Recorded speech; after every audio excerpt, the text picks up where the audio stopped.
Chapter 3. The Letters from No One.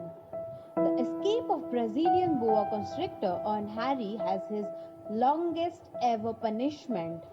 By the time he was allowed out of his cupboard again, the summer holidays had started and Dudley had already broken his new video camera, crashed his remote control airplane, and first time out on his racing bike, knocked down old Mrs. Fig as she crossed Private Drive on her crutches. Harry was glad school was over, but there was no escaping Dudley's gang, who visited the house every single day. Piers, Dennis, Malcolm, and Jordan. All were big and stupid, but as Dudley was the biggest and stupidest of a lot, he was the leader. The rest of them were all quite happy to enjoy and join in Dudley's favorite sport, Harry hunting. This was why Harry spent as much time as possible out of the house, wandering around and thinking about the end of the holidays, where he could see a tiny ray of hope. When September come, he would be going off the secondary school, and for the first time in his life, he wouldn't be with Dudley. Dudley had been accepted at Uncle Vernon's old private school, Smelthings. Piers Polkis were going there too.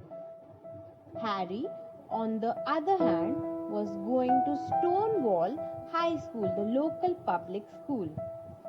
Dudley, throughout this, was very funny.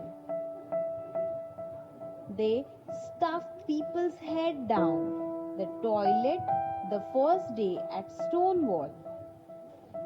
He told Harry, "Want to come upstairs and practice?" "No thanks," said Harry. The poor toilet never had anything as horrible as your head down it. It might be sick. Then he ran before Dudley could work out what he had said. One day in July, Aunt Titania took Dudley to London to buy his Smelthings uniform, leaving Harry at Mrs. Fig's. Mrs. Fig wasn't as bad as usual. It turned out she had broken her leg tripping over one of her cats. She didn't seem quite as fond of them as before. She let Harry watch television and give him a bit of chocolate cake that tasted as though she had it for several years. That evening, Dudley paraded around the living room for the family in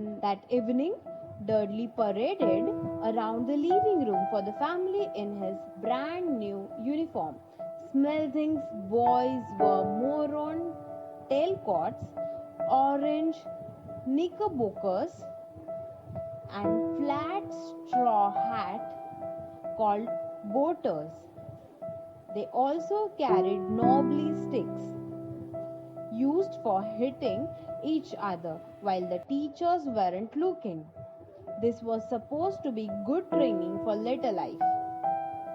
As they looked at Dudley in his new knickerbockers, Uncle Vernon said guffily that it was the proudest moment of his life. Aunt Titania burst into tears and said she couldn't believe it was a ickle dicklikins.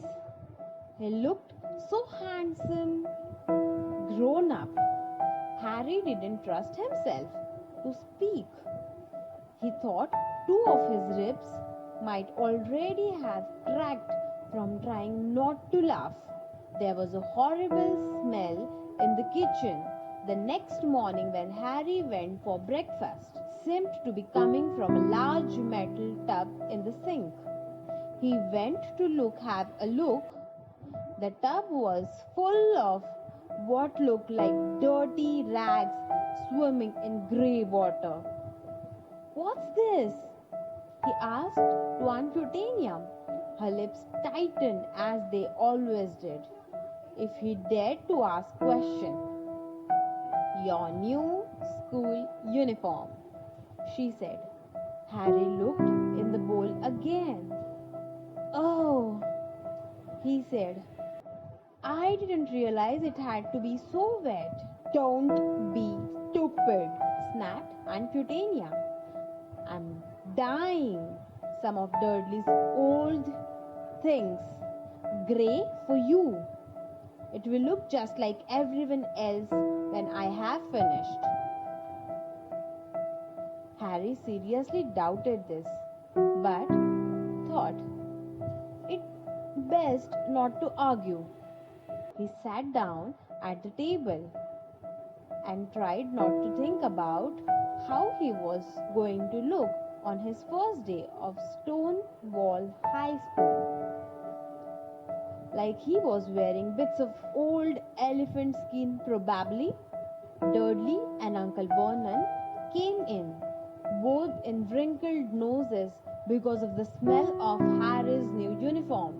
Uncle Vernon opened his newspaper as usual, and Dudley banged his smelting stick, which he carried everywhere on the table. They heard the click of the mail slot and flop of letters on the doormat.